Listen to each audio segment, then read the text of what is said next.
Hi, morning friends. This is Rabbi Mike Moskowitz. I'm in Tulsa, Oklahoma right now. I'm about to head back.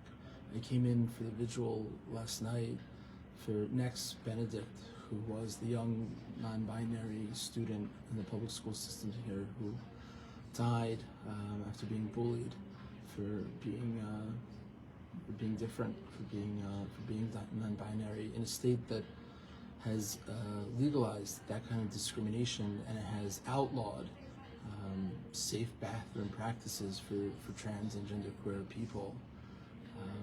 And so I just wanted to share a very quick reflection, which is when we think about allyship and we think about what it means to be a good human on this planet, our tradition invites us to think about the ideal way of being. And Maimonides, in his 8 hierarchical levels of charity, which in Hebrew is the same word for righteousness, tzedakah and tzedek, and justice, says that the highest level is to prevent a person from actually needing a kind of intervention. And on the opposite end of the spectrum, we have the situation we have today, which is there's nothing preventative, there's nothing even to do in response. It's now after the fact, where there's a 16-year-old child who's not going to turn 17. In a state that doesn't see their life as being worthy, as being as human as everybody else's life. Last night there were speeches from many different faith leaders and people in the community and politicians, and it was really just hours of people struggling to humanize humans. And it's such an awkward posture to have to say that like people's lives matter and that the lives that they live matter. We believe that there are no extra people in this world, that nobody's disposable and nobody's life is ever hypothetical. It's heartbreaking for the family, for the friends, for the students, for the school, but ultimately it's sad for humanity that more and more I feel less connected to it, because when I think about how I see myself as a human being, I see myself as having a pulse and therefore having certain rights of being able to be somewhere and be safe and not have to be afraid that because I present differently or because some people might disagree with the way in which I view the world, that means that I can't simply just be. And more marginalized folks in society feel the anxiety of just being. As human beings, it's hard, and it shouldn't be so hard to just be. And so I came representing CBST, and it was very meaningful for people to see me, and particularly in the Jewish community here, and people kept on saying, thank you for being here.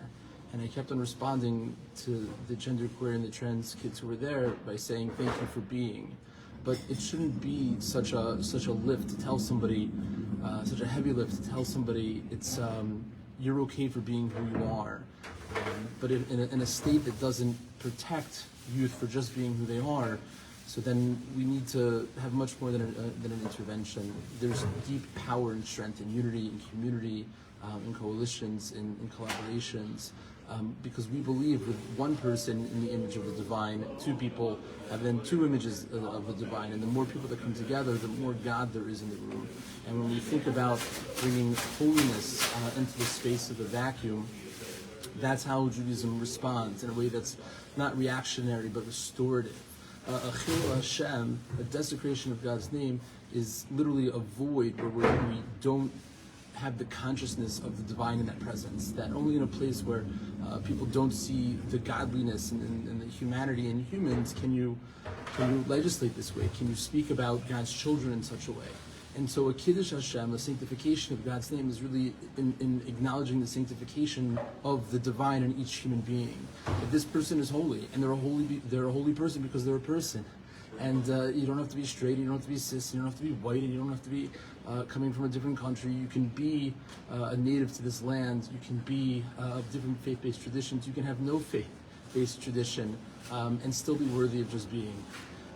And so I think as upsetting as it is to have to defend human beings just being, and to try to convince people that humans are humans, we see that this is unfortunately not unique to this particular space. But I just want to attempt to convey that just showing up is for some people so powerful.